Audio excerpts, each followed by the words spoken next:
શરૂઆત પહેલા સીધા જઈશું ક્રાઇમ બ્રાન્ચની પ્રેસ કોન્ફરન્સમાં. લોભન આપીને અને દેશની આર્થિક પરિસ્થિતિઓ જોખમાય એવા નુકસાન કરીને અને આંતરિક સુરક્ષાને નુકસાન પહોંચાવે એવી પ્રયાસો આ લોકો દ્વારા કરવામાં આવી રહેલ છે. આ ગુનાની જે તપાસ છે એ આગળ ક્રાઇમ બ્રાન્ચને સોંપવામાં આવેલી અને અમારા ડીસીપી શ્રી ચૈતન્ય માંડલિક અને પીઆઈ નિખિલ બ્રહ્મભટ્ટ દ્વારા એ તપાસ કરવામાં આવેલી. તો આ તપાસમાં બધી જે ટેકનિકલ અને અન્ય સાધનોનો ઉપયોગ કરીને એવું જાણવા મળેલું કે આગ અકસ્માત કરવામાં 3 વ્યક્તિઓ સામેલ હતા. આ પૈકી એકનું નામ ભૂપેન્દ્ર ઉર્ફે પ્રવીણ, બીજાનું નામ અનિલ અને ત્રીજાનું નામ અંકિત. આ ત્રણેય જણા આ આગ અકસ્માતમાં સામેલ હતા. આ લોકોની વધારેની પૂછપરછ કરતા જાણવા મળેલ કે ભૂપેન્દ્ર ઉર્ફે પ્રવીણ જે છે એ ગયા વર્ષ માર્ચ 2020માં દરમિયાન એક બાબા પઠાણ નામની વ્યક્તિના સંપર્કમાં ફેસબુક માધ્યમથી આવેલો, જેનું ફેસબુક પેજ બાબાભાઈ કંપની અને રાજાભાઈ કંપની એમ નામ બદલીને એ ફેસબુક માધ્યમથી એની સાથે ચેટ કરતો હતો.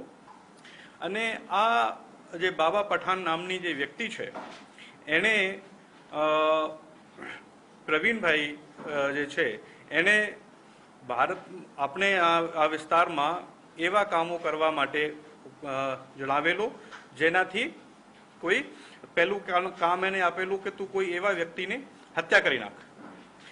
એટલે એના માટે એણે એક વેપન ખરીદવા માટેના પ્રયાસ કરેલા. આ વેપન ખરીદવા એ મધ્યપ્રદેશ ગયા અને વેપન લઈને જ્યારે મધ્યપ્રદેશથી પરત આવતો હતો ત્યારે પોલીસ ચેકિંગ દરમિયાન એ વ્યક્તિ પકડાઈ ગયેલા અને એના ઉપર આર્મ્સ એક્ટનો કેસ દાખલ થયેલો. તે પછી અમુક સમય પછી એને ફરીથી એને કીધું કે તમે કંઈ બીજું કામ કરો, એટલે કોઈ એવી જગ્યા શોધો જ્યાં ભીડભાડ હોય અને વધારે લોકો આવતા હોય, ત્યાં આગ અકસ્માતનું કામ કરો. તો આ અનુસંધાને એને આ રેવડી બજારમાં આગ લગાવેલી. હવે એને માટે એને જે પૈસા મળેલા છે વેપન ખરીદવા માટે એને 25,000 રૂપિયા પહેલા વ્યક્તિએ પેટીએમ મારફતે મોકલાવેલા.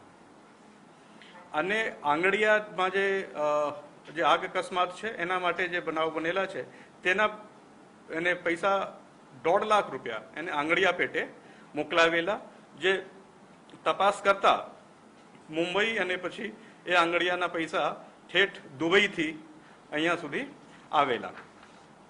હવે આ જે વ્યક્તિ છે બાબાભાઈ જેને ફેસબુક એકાઉન્ટ સાથે એ સામેલ છે, આમાં અમુક અન્ય ફેસબુક જે ફ્રેન્ડ્સ છે એના આમાં અમુકમાં સૂત્રો પણ એવા લખેલા છે ઇસ્લામ ઇઝ આર સોલ વગેરે વગેરે. તો એ રીતથી એ લોકોએ અહીંયા ISIના ઇશારે એક નવું મોડ્યુલ ઊભું કરવામાં આવેલો, જેમાં જે નાના જે ક્રિમિનલ્સ છે એનો ઉપયોગ કરીને અને દેશને આર્થિક નુકસાની થાય, આંતરિક સુરક્ષા જોખમાય તેવા કૃત્યો કરવા માટે આવા લોકોને ઉશ્કેરણી અને એની તૈયારી કરવામાં આવેલી છે. તે મુજબ એ ગુનો દાખલ કરવામાં આવેલ છે ક્રાઇમ બ્રાન્ચમાં. અને આમાં 2 આરોપીઓ અટક થયેલા છે, ભૂપેન્દ્ર ઉર્ફે પ્રવીણ અને અનિલ ખટીક. એ પૈકી એક અંકિત પાલ છે, એને કોરોના છે અત્યારે, એટલે એની એ ચાલે છે અને આગળની તપાસ એસીપી ક્રાઇમ ચલાવી રહ્યા છે. સર, આ જે આરોપીઓ છે તે લોકોનો કોઈ બીજો ગુનાહિત ઇતિહાસ કે આ આતંકી પ્રવૃત્તિ સાથે કઈ રીતે એની માનસિકતા સાથે આ લોકો જોડાયા? बेसिक में थोड़ा सा ब्रीफ कर देता हूँ आपको. मतलब जो बाबा पठान है, बाबा पठान उसने एक फिशिंग प्रोफाइल बनाया था.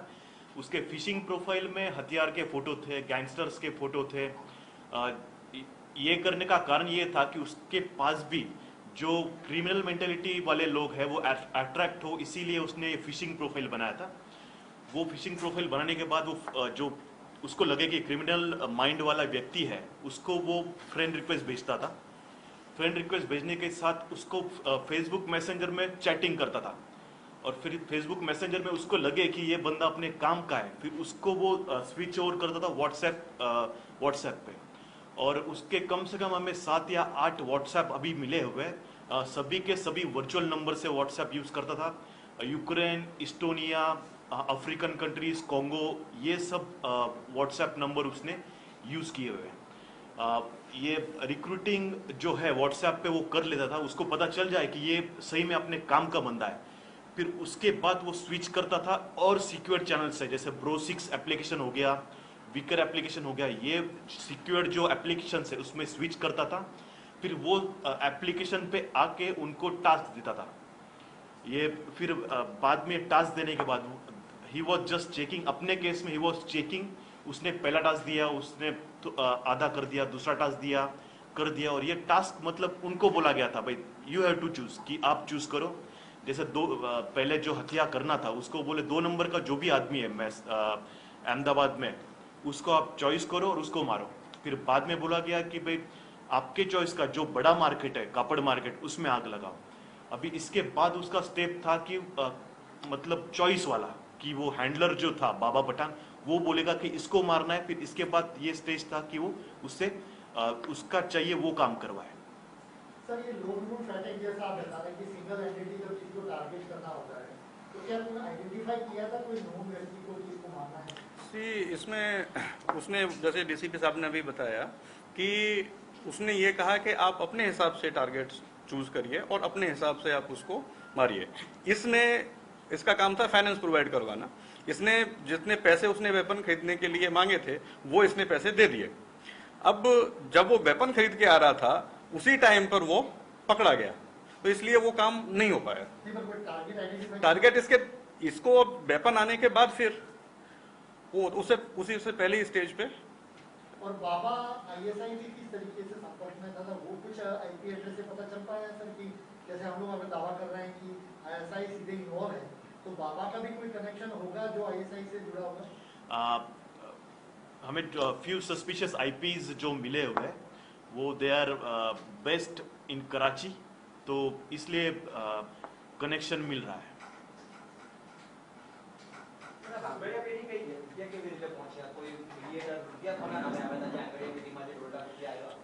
जो 1.5 लाख रुपए आए थे वो मनीष को बोला, बाबा पठान ने मनीष को बोला कि भाई 10 रुपए के कोई भी नोट है उसका नंबर आप मुझे बता देना।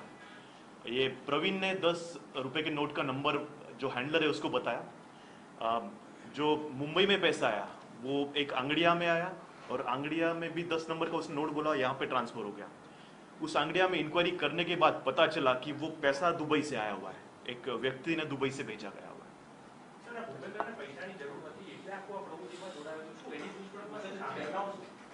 बेसिकली जो प्रवीण है वो, उसको पैसे की जरूरत तो थी, ऊपर से मेंटेलिटी उसकी थोड़ी सी क्रिमिनल टाइप की, जो साइकोलॉजी है वो क्रिमिनल टाइप की है ही। सर, दूसरा एक सवाल ये, क्योंकि आईएसआई अब तक के जितने मॉड्यूल है, हालांकि इसमें डिस्क्रिमिनेशन वाला पार्ट नहीं है, बट अमूमन मुस्लिम समुदाय से जुड़े लोगों को इस्तेमाल करते हैं। पहली बार देखा कि उन्होंने इस तरीके से नहीं देखा इन लड़कों को, भूपेंद्र नाम है या उन तरीके, तो उसके पीछे कोई साथी या कोई डाउट न जाए क्या उसके पीछे की? इसलिए हमने इसको न्यू मॉड्यूल ऐसे नाम दिया हुआ है, क्योंकि इसमें ये लोग जो क्रिमिनल मेंटेलिटी वाले और ग्रीडी जो लालची लोग हैं उनको फाइंड करके उनसे काम करवा रहे हैं। वो आईएसआई के मॉड्यूल में सर हनी ट्रैप में वो सब भी होता था, इस केस के अंदर वो वाला मॉड्यूल है? This is money trap. ये इसमें मनी ट्रैप किया हुआ है, नीडी, मतलब उसमें बेसिकली जो मैंने बोला कि रिक्रूटमेंट जो होता था उसमें फेसबुक पे चैटिंग करते करते ये लोग जान लेते थे कि इसको किस की जरूरत है, मतलब इसको पैसे की जरूरत है कि किस चीज की जरूरत है, उसके हिसाब से फिर आगे आगे वो उसको ट्रैप करते थे। सर, वो कैसे टारगेट करते थे कि यही एक्यूज है, कोई ग्रुप बना हुआ है फेसबुक पे? मैंने पहले भी बोला कि उसने जो फेसबुक प्रोफाइल जो बनाया था उसमें गैंगस्टर्स के फोटो थे, गन्स के फोटो थे, तो अपने जैसे अपना जैसा प्रोफाइल होता है वैसे लोग अपने सजेशन में आते हैं, तो सजेशन में फिर वो उसको फ्रेंड रिक्वेस्ट भेजता था। फ्रेंड रिक्वेस्ट अगर सामने वाले ने एक्सेप्ट कर ली तो फिर उसके साथ चैटिंग करता था। पर चैटिंग करे थोड़ा बेसिक आइडिया आ गया, उसको लगा कि ये मेरे काम का बंदा है, तो उसको व्हाट्सएप पे वो स्विच करता था और तभी लगा कि ये अपना काम कर ही देगा, फिक्स हो गया, तो फिर उसको और सिक्योर्ड जो प्लेटफॉर्म से उसमें वो ट्रांसफर कर लेता। और कब से एक्टिव है फेसबुक पेज और इस प्रवीण के अलावा और किसको टारगेट किया हुआ है? इस एक्टिविटीज की जनवरी 2020 से चल रही है, जो हमें ऑब्जर्वेशन किया हुआ है। जनवरी 2020 से इसकी एक्टिविटी चल रही है। इसके फ्रेंड लिस्ट में ऑलमोस्ट 117 लोग हैं। We are just checking, verifying कि इसके साथ क्या क्या, मतलब किसके साथ क्या क्या हुआ है। सर दूसरा एक सवाल, ये मोटिव सबसे इम्पोर्टेंट होता है, कोई भी इवेंट होती है या कोई भी घटना होती है, यहाँ पर रात को आग लगाई जाती है जहाँ पर कोई नहीं है, ठीक है, अपनी आइडेंटिटी छुपाने के लिए वो टूटी पहन के जाता है, आग लगाता है, तो इसमें डर या वो किस तरीके से क्रिएट हो, इसमें तो मतलब वो लॉजिक तो क्रैक एक्चुअली जो है, इसने जो बाबा ने बोला गया भाई जान हानि होनी चाहिए और ज्यादा आर्थिक नुकसान होना चाहिए, उसने आग लगाई, उसने वीडियो क्लिपिंग भेजी, तब हैंडलर इसको बोलता है भाई इसमें मजा नहीं आया। मजा नहीं आया मतलब इसमें कोई किसी की जान गई नहीं, साथ ही दुकान चले, तो वो बोलता है भाई इस काम में मजा नहीं आया। मतलब उसका मोटिव था ही जान हानि करवाना और बड़ा आर्थिक नुकसान करवाना। आग जल्दी बुझ गई इसलिए, नहीं तो फिर बहुत बड़ा ज्यादा नुकसान होता। इसमें एक चीज़, अगर आपने उस एरिया को देखा है तो जानते हैं बहुत ही कंजस्टेड विस्तार है वो, और वहाँ पर अगर समय से फायर ब्रिगेड वगैरह नहीं पहुँचते तो ये आग बहुत बढ़ सकती थी और फिर इसमें बहुत बड़ा इकोनॉमिक लॉस हो सकता था और उसके साथ साथ में कुछ जान भी जा सकती थी, बट वो टाइमली रिस्पॉन्स की वजह से उसको कंट्रोल कर लिया गया। दूसरा, इसमें जो एक सिस्टम रहता है हैंडलर्स का, वो जो नीचे एजेंट है उसकी कैपेबिलिटीज़ के हिसाब से उनकी टास्किंग करते हैं।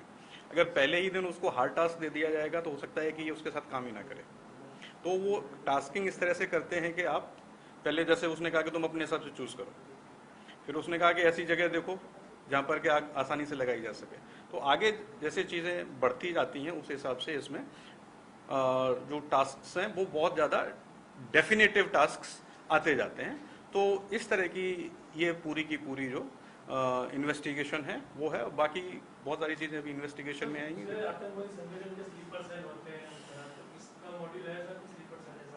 सी this is again a sleeper cell. Sleeper cell का मतलब ये है जो चीज़ बाहर नहीं होती है और वो चुपचाप शांति से काम करते हैं। तो ये अभी तक ये उसी टाइप से काम कर रहे हैं, जो हैंडलर जो निर्देश देता है उसके बेस पर काम करना, ये स्लीपर सेल का काम होता है। वो हम आपको बताएंगे।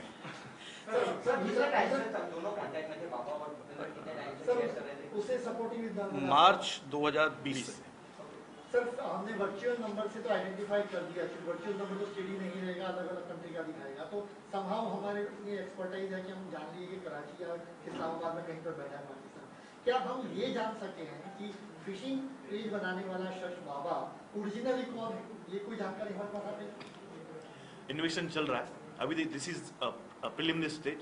एफआईआर जस्ट हुआ है, हमने अरेस्ट किया, इसके बाद टेक्निकल एक्सपर्टाइज वगैरह हम एम्प्लॉय कर रहे हैं, उसके बाद एग्जैक्टली हम we will pinpoint accuse. वो अभी इन्वेस्टिगेशन चालू है, तो बताएंगे। See there are certain things which we should not discuss. वो जो इंटेलिजेंस इनपुट्स हैं वी शुड नॉट डिस्कस।